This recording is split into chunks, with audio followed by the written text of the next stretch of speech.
tout le monde, on se retrouve enfin pour les sorties du mois de décembre. Alors c'est un peu tard, je le mets au milieu des vlogmas. Mais de toute façon, je vous ai dit, les vlogmas, on les faisait à la cool. Vous avez la tasse Reine des Neiges devant vous. Tout est normal. De toute façon, après, je vais mettre les photos. Donc, vous la verrez plus. Mais bon, quand même. Donc, nous voilà pour les sorties du mois de décembre. Il y en a beaucoup moins que d'habitude. Pour une fois, je peux vous dire, je me suis contentée de 12 sorties. On est bien. Pour une fois, on est bien. Ça serait bien que tous les mois, j'arrive à me contenter de ça. Mais à chaque fois, voilà, il y en a trop qui me font envie. Allez, on est parti tout de suite avec le 1er décembre où va sortir les 5 royaumes, l'intégrale de Anna Wendel. Alors là, j'ai un petit souci parce que je le vois en sortie que sur Kindle, voilà, en e-book. Donc je ne sais pas si à un moment donné, il va sortir en papier ou pas. En même temps, je pense que ça fait un gros livre s'il sort en papier parce qu'il y a combien de tomes? 1, 2, 3, 4, 5, 6 tomes. Voilà, ça ferait 6 tomes.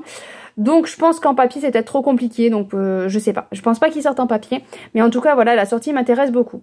5 royaumes, 5 espèces, 7 dogmes. Les métamorphes des 5 royaumes vivent dans l'ombre de la société moderne. Chaque royaume est gouverné par un alpha suprême et obéit sans concession aux 7 dogmes. Ils sont les protecteurs de notre monde, Monéassa, le monde de lumière. Mais ces 5 royaumes ignorent qu'un 6e vit dissimulé de tous sur l'île d'Avaloria, les dragons, véritables gardiens ancestraux de notre monde. La paix semble établie depuis longtemps. Hélas, rien ne dure éternellement. Ça me donne envie, puis j'en ai entendu beaucoup de retours positifs, donc pourquoi pas. Mais vu que c'est qu'en e-book, je sais que j'arriverai à me retenir. Le 3 décembre va sortir aux éditions Plume Blanche Les cerfs sous le velours noir de Charlène Ferlet. Je l'ai en ma possession grâce à Bibliocoffre. Il est magnifique, je l'ai en hardback, vraiment très beau. La déesse veille et son autorité est représentée par des anges et des archanges. Ils interviennent dans tous les aspects de la vie. Et nous on va suivre Francesca Sebastiani, qui se rend en ville marchande d'Alba pour accomplir les volontés de son père. Elle doit épouser un riche négociant de basse extraction sociale et retrouver son frère Thaddeus, qu'elle déteste, mais qui doit prendre la succession de son père parce que le frère aîné est décédé. Mais Francesca, elle, va décider de partir en quête de pourquoi son frère aîné a été assassiné et pour faire justice à celui-ci. Voilà. Pour l'instant, j'ai commencé la lecture. J'aime plutôt bien. L'écriture est vraiment très belle. Elle est, voilà, c'est une écriture, on va dire, ancrée dans l'histoire, qui est d'époque. J'ai l'impression de lire un Brontë ou un livre comme ça. Donc vraiment, j'adore ma lecture pour l'instant et j'ai hâte de continuer. J'ai juste une petite difficulté en début de lecture, c'est qu'il y a beaucoup de noms de famille, haute société, je m'embrouille un petit peu avec ça. Mais sinon, pour l'instant, j'adore cette lecture, donc je ne peux que vous conseiller de vous y pencher dessus. Le 4 décembre va sortir aux éditions Terre d'Histoire, Au-delà des mers de Julianne Sey. On est en 1907, Aimée, une carriériste dévouée, âgée de 20 ans, est aux anges. Elle a enfin trouvé un jeune valet bien sous tout rapport, Joseph Doré, qui fera d'elle une honnête femme, après que sa folle passion avec un héritier noble l'a laissée mère célibataire d'une petite fille, Marie-Louise. Mais à peine le mariage prononcé, Joseph dévoile son vrai visage. Il est rustre, malhonnête, boit toutes les économies du ménage et se désintéresse d'Aimée, incapable de lui donner un descendant mâle. Aimée met en effet au monde 2 autres filles, Madeleine et Denise. En grandissant, les 3 sœurs prennent des chemins différents, mais les plus hautes sphères de la bourgeoisie au bas-fond ouvrier de leur Normandie natale à la touffeur d'Afrique du Nord, un même destin les réunit. Une même condamnation aux violences masculines qui se perpétue de génération en génération. Et que peut-être la fille de l'une d'entre elles parviendra-t-elle enfin à briser ce cycle infernal. Moi, je suis attirée un petit peu par ce côté combat contre la violence faite aux femmes et comment arrêter ce cycle infernal. Le 5 décembre, bah du coup, en fait, c'est déjà tout sorti, je vous dis va sortir, mais non. Le 5 décembre est sorti Le Grand Voyage et la Pierre de Lune de Annabelle Goyer, aux éditions Kaworth. Alors Kaworth, je connais pas du tout cette maison d'édition. Voilà, c'est une belle, ce serait peut-être une découverte si je me le procurais, mais bon, je ne peux pas tout me procurer. Donc cette histoire, on va suivre une jeune femme qui est en quête d'amour, sauf qu'on est à une époque où l'amour n'existe plus, voilà, il y a le sex friends, il y a la consommation à outrance, mais elle rêve que d'amour, et un jour elle va croiser la route d'une marchande qui va lui vendre un collier qui est une pierre de lune, et quand elle va le passer à son cou, elle va être transportée dans une autre époque. Donc moi c'est ce côté-là, être transportée à une autre époque, qui m'attire beaucoup. Il y a un côté énormément de romance, donc à voir comment ce récit est tourné. Je l'ai vu passer nulle part quand les gens ont montré les sorties, donc pourquoi pas.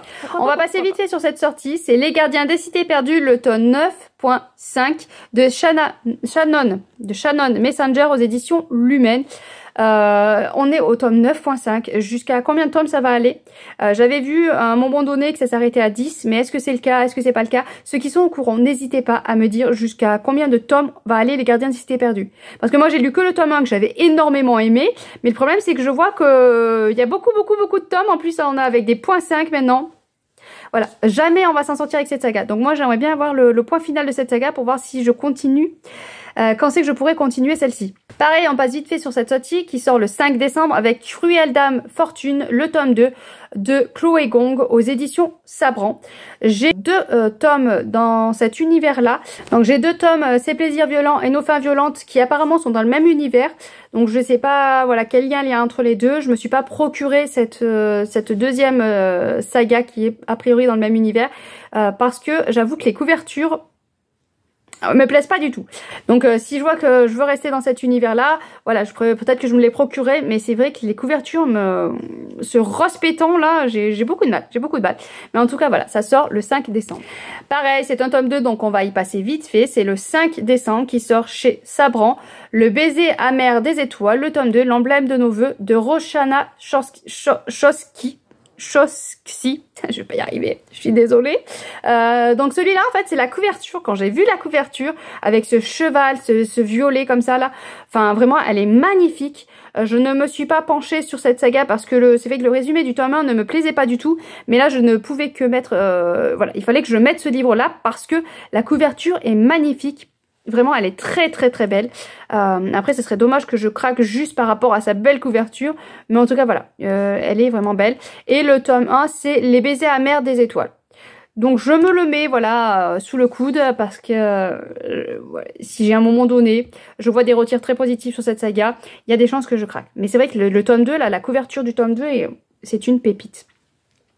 On continue avec le 6 décembre, c'est un tome 2 aussi, Fille du destin, Les disparus de Nancy, de Kika Atsopoulou, aux éditions. Mais quelles sont les éditions? Voyons, renseigne-toi un petit peu ma fille.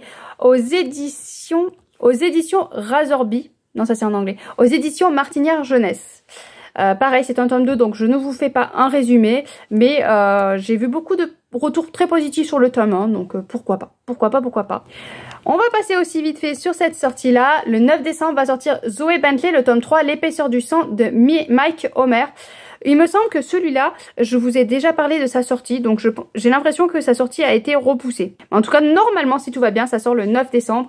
Je ne sais pas si ça clôture la saga ou pas, je ne sais pas si c'est écrit. Si, apporte une conclusion glaçante au cauchemar de Zoé Bentley. Donc, on sait que c'est en 3 tomes. J'ai énormément aimé le tome 1, donc pourquoi pas. Voilà, pourquoi pas continuer cette saga maintenant que je sais qu'elle est finie. On va sauter au 26 décembre avec Wild Sky de Zaya Feli aux éditions MXM Bookmark. Donc en général, c'est pas trop les éditions vers lesquelles je me tourne parce que j'ai peur que ce soit un peu trop olé olé. Mais je sais pas pourquoi. Moi, automatiquement, MXM Bookmark, il y a du olé olé. Mais peut-être pas. Lorsque son ancien général de la garde céleste de chasse lui demande de l'aide à repousser la population des dragons sauvages de plus en plus agressive, Taron refuse. Mais un incendie détruit la chambre qu'il avait louée et le laisse sans endroit à loger. Et Tauran se retrouve finalement sur la route de Valreus. Tauran est déterminé à rester aussi loin que possible des dragons, mais un jeune homme aux yeux brillants, originaire de Sharoani, pays des dragons sauvages, pourrait bien ruiner ses plans. Donc il va y avoir une romance des dragons. Donc moi ça m'attire bien, mais c'est vrai que j'ai peur du côté trop olé olé. Donc je vais attendre les retours, voir si je peux me lancer ou pas. Encore le 26 décembre va sortir La sorcière sans ombre, guide pratique et des monstres numéro 1 de Genevova Dimova aux éditions MXM Bookmark, encore une fois. Décidément, voilà, je change de mes habitudes. Fuir son passé est un art quand on est pourchassé par le roi des monstres. En tant que sorcière dans la ville fortifiée de Tchernograd, Kosara a l'habitude de dompter les Rusalka, de combattre les Kikimora et de concocter des répulsifs à lycanthropes. Mais il y a un ennemi qu'elle ne peut vaincre, son ex, le Zmei, le roi des monstres. Et après l'avoir défié une fois de trop, elle devient sa proie. Alors quand une trahison impensable la pousse à troquer son ombre, source de son pouvoir, contre un passage dans la ville voisine, elle croit échapper à ses griffes. Mais derrière le mur, là où les monstres ne peuvent pas la suivre, elle est foudroyée par la maladie mortelle frappant les sorcières sans ombre. Et le seul remède consiste à récupérer la sienne. Contrainte à un accord précaire avec un détective d'une intégrité suspecte, elle plonge dans une enquête et chaque indice est un piège, chaque allié potentiel un ennemi et elle se voit forcée de retourner à Tchernograd. Voilà, une sorcière qui doit échapper à le roi des monstres. Moi, ça me tente beaucoup. Et la couverture est encore une fois très très belle. Le 31 décembre va sortir L'art et la création de Arcane, donc des auteurs de Elisabeth Vencetelli, Christian Liquet, Alex Yeh, Pascal Charru et Arnaud Delors. Celui-là, je l'ai marqué parce qu'en fait, Arcane, je suis tombée sur des petits passages de la série avec mon fils aîné parce qu'il adore ça. Il l'a mis d'ailleurs dans sa liste d'achat de Noël, mais je vois qu'il sort que le 31 décembre, donc voilà. C'est un peu tard. Donc là, on va embarquer dans le voyage immersif dans les coulisses de la série animée Netflix. Et c'est vrai que j'aimerais bien, quand voilà, le fait que j'ai vu des extraits et quand mon fils regardait, j'ai beaucoup aimé. Je trouve ça vraiment magnifique. Voilà, j'ai trouvé que graphiquement, il est magnifique cette série.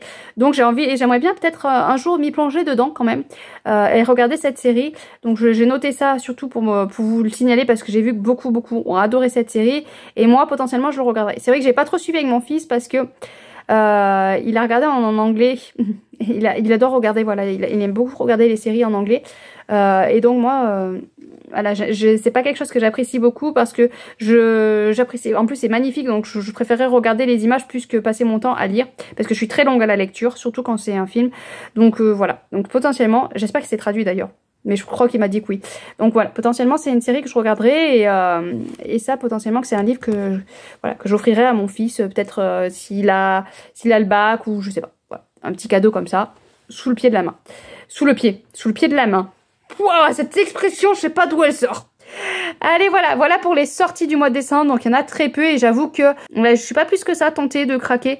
Sur ce, je vous laisse pour ces sorties. Vous allez avoir par la suite la question du jour et le petit puzzle du jour. Voilà. Plein de bisous et à bientôt bien sûr. À demain, normalement.